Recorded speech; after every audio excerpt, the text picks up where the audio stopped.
Hey everyone, welcome back to the channel. In today's video, I'm going to show you how to fix Love and Deepspace app not working, crashing or keep stopping. It's really simple and easy. So first of all, you have to make sure that your app is up to date. For this, you have to go to your Play Store or App Store depending on your device and simply make sure your app is up to date. After updating, go to your home screen and open the settings application. Now once you are inside the settings, simply tap on general. From here select iPhone storage.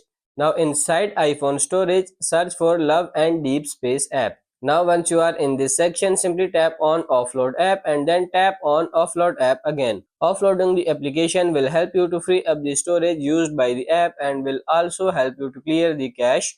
Now once it's offloaded, you will have to make sure that you reinstall the application again.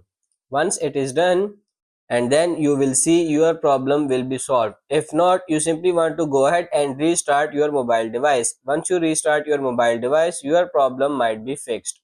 But if it still does not fix your issue, long press on the application and tap on remove and delete app, and then tap on delete again. Once the app deleted from your device, you will have to go ahead and visit the app store again and simply reinstall the application. So that's pretty much it for this video. That's how to fix Love and Deep Space app not working. I hope this video was helpful. If it is, like it and subscribe to the channel. Thank you.